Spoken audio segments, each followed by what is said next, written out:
Di bagian utara Palestina yang dikalim Israel, di Galilea bawah, terletak kota Nazaret, sebuah kota yang syarat dengan makna sejarah dan religius. Dikenal sebagai An-Nasira dalam bahasa Arab dan Nazaret dalam bahasa Ibrani, Nazaret adalah kota Arab terbesar di seluruh Israel, namun merupakan tempat ziarah orang Kristen, tulis penjelasan Britannica. Kota ini secara global dikenal sebagai kampung halaman Nabi Isa. Dilansir laman New World Encyclopedia, tanda-tanda peradaban paling awal di Nazaret berasal dari situs penguburan yang bertanggal sekitar 9.000 tahun yang lalu. Tengkorak dan struktur batu nisan yang besar membuat para arkeolog percaya bahwa Nazaret adalah pusat penting bagi era Neolitik lokal, yang menunjukkan bahwa kota Nazaret sudah memiliki nilai religius ribuan tahun sebelum Perjanjian Baru ditulis. Namun, sangat mungkin bahwa kota itu tidak disebut Nazaret pada zaman Nabi Isa, karena tidak ada referensi tekstual untuk nama itu. Dalam sumber-sumber Yahudi kuno, dengan referensi awal yang tercatat berasal dari abad ketiga Masehi.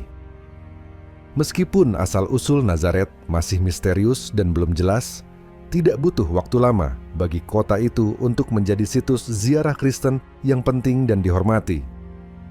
Melansir penjelasan Haaretz, Nazaret muncul sebagai pusat keagamaan, bukan saja karena menjadi kampung halaman Nabi Isa, tetapi juga Gua Kabar Sukacita, di mana seorang malaikat disebutkan telah memberitahu Maryam bahwa dia akan melahirkan seorang anak laki-laki. Menjelang akhir abad keempat Masehi, para peziarah menuju Nazaret. Dalam beberapa abad berikutnya, banyak penakluk Nazaret merusak tempat-tempat suci Kristen di seluruh kota. Pentingnya Nazaret bagi orang Kristen membuatnya menjadi sasaran empuk bagi musuh agama. Namun, kerusakan dan kehancuran kota yang terus-menerus terjadi berubah pada tahun 1099 ketika tentara salib tiba. Nazaret telah berada di bawah kekuasaan Persia dan Arab pada abad-abad menjelang 1099 ketika Perang Salib diluncurkan, tulis laman Jewish Virtual Library. Crusader Tancred kemudian merebut Nazaret dan membangun sebuah gereja dengan arsitektur megah untuk menunjukkan keahlian Prancis. Gereja ini menjadi salah satu bangunan suci terbesar di kerajaan tentara salib, dan kesatria Prancis menjadi kepala kerajaan tentara salib di Galilea. Kendali tentara salib atas Nazaret bertahan kurang dari 1 abad. Nabi Isa alaihissalam atau Isa Al-Masih adalah salah satu dari 5 nabi bergelar Ulul Azmi. Nabi Isa disebut di dalam Al-Quran sebanyak 21 kali. Disebut Al-Masih 11 kali, disebut Ibnu Maryam 23 kali. Bagi umat Kristen, Nabi Isa disebut dengan Yesus Kristus. Sedangkan orang Kristen Arab menyebutnya dengan Yasu Al-Masih. Dalam bahasa Yahudi, yaitu bahasa Ifrit atau Ibrani, Nabi Isa disebut Yesua. Kelahiran Nabi Isa pun menuai kontroversi. Masing-masing agama memberikan argumennya sendiri. Nur Hidayat dalam tesisnya, Kisah Nabi Isa dalam Al-Quran, suatu kajian sejarah. Program Pasca Sarjana UIN. Alauddin Makassar 2017 menyebutkan, ketika Nabi Isa alaihissalam dilahirkan, tidak ada hal-hal yang khusus yang terdapat padanya. Tidak ada tanda-tanda bahwa ia akan menjadi manusia yang luar biasa nantinya. Tetapi yang dialami oleh Maryam terdapat hal yang tidak biasa, karena Maryam mengandung tanpa berhubungan dengan seorang laki-laki. Ada keterangan berbeda antara umat Nasrani dan Islam mengenai orang tua Nabi Isa. Bagi umat Nasrani, Nabi Isa memiliki ayah, yaitu Yusuf An-Najjar, sedangkan umat Islam menganggap bahwa Nabi Isa tidak memiliki ayah. Menurut penuturan Injil, Nabi Isa lahir dari keluarga Raja Daud. Ayahnya Yusuf dan ibunya adalah Maria. Akan tetapi, di antara 4 Injil, Markus, Yahya, Matius, dan Lukas, hanya Injil Matius dan Lukas yang menyatakan bahwa Yesus lahir dari darah Maryam dan perantaran Roh Kudus. Dalam Injil Markus dan Yahya menyatakan Yesus lahir tanpa dari darah Maryam, tanpa dicampuri oleh seorang laki-laki. Jadi, dalam kitab Injil sendiri terjadi perbedaan dalam hal ini. Nur Hidayat menerangkan, mengenai tempat kelahirannya juga ada 2 pendapat, yaitu: pertama, Nabi Isa lahir di Nazaret di daerah Galilea. Kedua, Nabi Isa lahir di Bethlehem di dekat Yerusalem, sebagaimana dalam penuturan Injil Matius. Mengenai kapan lahir Nabi Isa, terdapat beberapa pendapat. Pendapat umum menyatakan bahwa Nabi Isa lahir pada tanggal 25 Desember yang dikenal dengan Hari Natal. Ada pula yang menyebut tahun saja, yaitu bertepatan 1 Masehi. Ada pula pendapat yang mengatakan tahun ke-7 dan ke-5 Masehi. Tetapi yang jelas, tanggal, hari dan bulan, serta tahun kelahiran Nabi Isa tidak dapat dipastikan. Begitu juga mengenai ayah Yusuf. Terkait tempat kelahiran Nabi Isa alaihissalam, Allah berfirman dalam surah Maryam ayat 20-23. Maka Maryam mengandungnya, lalu ia menyisihkan diri dengan kandungannya itu ke tempat yang jauh. Maka rasa sakit akan melahirkan anak memaksa ia bersandar pada pangkal pohon kurma. Dia berkata, "Aduhai, alangkah baiknya aku mati sebelum ini, dan aku menjadi barang yang tidak berarti lagi dilupakan." Berdasarkan ayat itu, maka tergambar dalam Al-Quran bahwa Maryam melahirkan di tempat yang jauh dan tidak terjangkau oleh orang. Menurut Mufasir Quraisy Shihab, mayoritas ulama menegaskan bahwa kelahiran Nabi Isa, yakni kehamilan selama 9 bulan, bukan seperti pendapat sementara bahwa itu terjadi hanya sekejap Nabi Isa dilahirkan dengan kalimat kun fayakun. Banyak ulama berpendapat nahwa lokasi yang dipilihnya adalah Baitul Al-Lahm, sebuah daerah sebelah selatan Al-Qudus, Yerusalem, di Palestina. Dan di sanalah Nabi Isa dilahirkan. Maryam mengasingkan dirinya. Oleh sebab Maryam melahirkan seorang anak yang lahir tanpa bapak, sehingga takut akan kecaman orang lalu bersandar pada pohon kurma saat merasakan rasa sakit saat melahirkan. Dan tidak dijelaskan secara mendetail bahwa tempat kurma tersebut, tetapi yang pasti bukan tempat jorok. Kelahirannya tanpa bapak membuat sejumlah umatnya menganggap Nabi Isa sebagai anak Tuhan, bukan hanya dalam arti simbolis, melainkan benar-benar dalam arti biologis. Seperti terbaca dalam Injil Lukas 1:28-32. Maka malaikat itu pun datanglah kepadanya serta berkata, "Sejahteralah engkau yang sudah beroleh anugerah. Tuhanlah beserta engkau." Maka terkejutlah ia sebab katanya demikian, serta berfikir akan pengertian salam ini. Maka kata malaikat kepada Maryam, "Janganlah takut hai Maryam, karena engkau sudah beroleh anugerah Allah. Sesungguhnya engkau akan hamil dan beranakan seorang laki-laki, maka hendaklah engkau namakan dia Yesus. Maka ia akan menjadi besar, ia akan dikatakan anak Allah yang maha tinggi, maka Allah Tuhan kita mengaruniakan tahta Daud nenek moyangnya itu. Dan tiadalah Yusuf bersetubuh dengan Maryam, sehingga Maryam melahirkan seorang anak laki-laki, lalu diberinya nama Yesus." Allah Ta'ala membantah hal itu dalam surah Yunus, ayat 68.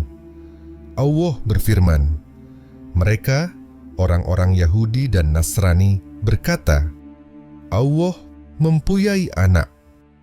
Maha suci Allah, Dialah yang maha kaya. Kepunyaannya apa yang ada di langit dan apa yang di bumi. Kamu tidak mempunyai hujah tentang ini. Pantaskah kamu mengatakan terhadap Allah apa yang tidak kamu ketahui? Fitnah Yahudi. Demikian pula perbedaan pendapat dalam hal tempat dan kapan Nabi Isa dilahirkan. Perihal kelahiran itu ternyata mengundang perhatian orang Yahudi sehingga Maryam dituduh berzina. Talmud menyatakan bahwa Al-Masih terlahir sebagai anak haram karena ibunya Maryam hamil ketika sedang haid. Ia juga diselimuti oleh roh Esau.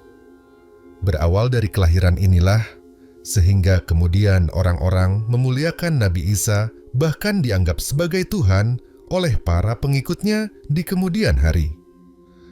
Dalam hal kelahiran Nabi Isa, seperti yang telah disebutkan di atas, maka sangat jelas bahwa Nabi Isa lahir tanpa bapa karena atas izin Allah. Nabi Isa tiada lain, hanya utusan Allah, sama seperti nabi-nabi Allah lainnya.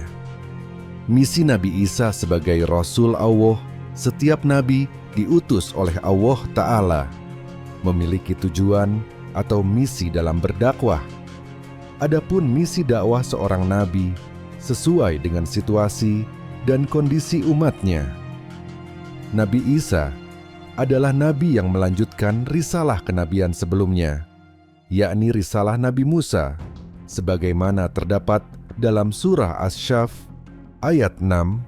Allah berfirman, "Dan ingatlah ketika Isa ibnu Maryam berkata, 'Hai Bani Israel, sesungguhnya aku adalah utusan Allah kepadamu, membenarkan kitab sebelumku, yaitu Taurat, dan memberi kabar gembira dengan datangnya seorang rasul yang akan datang sesudahku, yang namanya Ahmad, Muhammad.'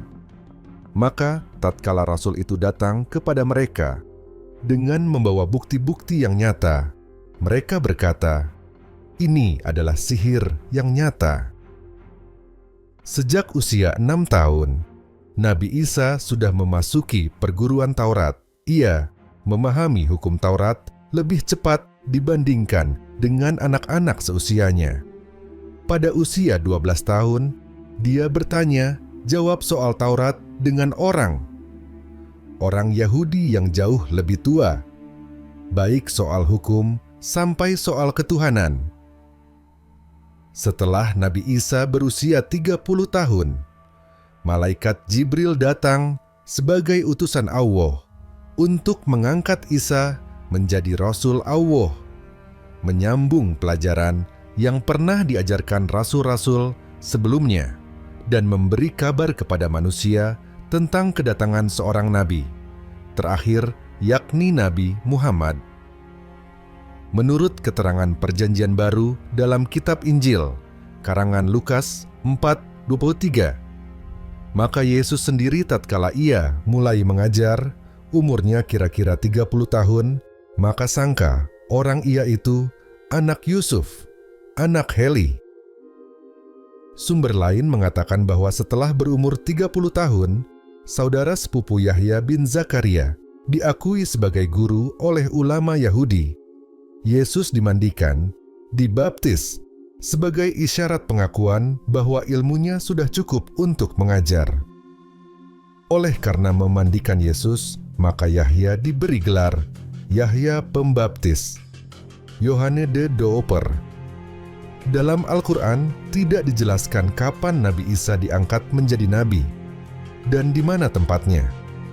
Akan tetapi, perintah kenabian Nabi Isa dikenal sejak beliau lahir dan sejak berbicara kepada Bani Israel ketika masih dalam buayan. Seperti yang terdapat dalam surah Maryam ayat 30, Allah berfirman, berkata Isa, "Sesungguhnya aku ini hamba Allah, Dia memberiku Alkitab, Injil, dan Dia menjadikan aku seorang nabi." Setelah Yahya wafat, wahyu diturunkan kepada Nabi Isa. malaikat Jibril menyampaikan wahyu tersebut kepada Nabi Isa alaihissalam sebagai tanda kenabian dan memberi kitab Injil. Hal ini tertuang dalam Quran Surah Ali Imran ayat 49. Allah berfirman, "Dan aku datang kepadamu, membenarkan Taurat yang datang sebelumku, dan untuk menghalalkan bagimu sebagian yang telah diharamkan untukmu, dan aku datang kepadamu dengan membawa suatu tanda, mukjizat daripada Tuhanmu. Karena itu bertakwalah kepada Allah dan taatlah kepadaku. Sesungguhnya Allah, Tuhanku dan Tuhanmu. Karena itu, sembahlah Dia. Inilah jalan yang lurus." Salah satu misi Nabi Isa yakni memberitakan bahwa kemudian hari akan diutus oleh Allah seorang rasul, yakni Nabi Muhammad yang dibekali sebuah kitab suci, Al-Quran, yang membenarkan kitab-kitab suci sebelumnya yang akan disampaikan kepada manusia.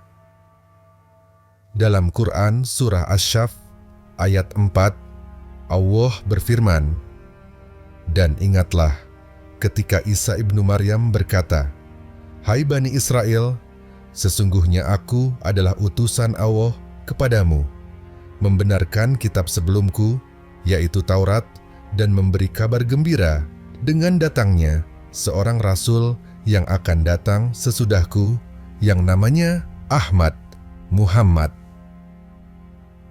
Maka tatkala rasul itu datang kepada mereka dengan membawa bukti-bukti yang nyata, mereka berkata, 'Ini adalah sihir yang nyata.' Setelah Nabi Isa dibaptis, maka semakin berani pula beliau mengoreksi para ulama Yahudi yang dianggap menyeleweng dalam ajaran Taurat. Dalam berdakwah, Nabi Isa alaihissalam terkenal sebagai seseorang yang sering berkelana, berpindah-pindah tempat untuk membawa kabar gembira akan keselamatan. Di perjalanan, Nabi Isa alaihissalam melarang pengikutnya membawa tongkat, bekal, uang, dan senjata. Misi Nabi Isa alaihissalam dalam berdakwah adalah menyiarkan agama yang benar, membongkar akan kesalahan dan kesesatan pendeta Yahudi yang telah jauh menyimpang dari ajaran Nabi Musa yang sebenarnya. Bahkan terbukti kepada Nabi Isa bahwa mereka telah lupa dengan ajaran-ajaran yang diberikan Nabi Musa dalam kitab suci Taurat. Sudah banyak pula yang tidak kenal kepada Allah. Nabi Isa menyampaikan kehadirannya, memerintahkan untuk menyembah Allah. Hal itu diungkap dalam surah Az-Zukhruf ayat 63-64.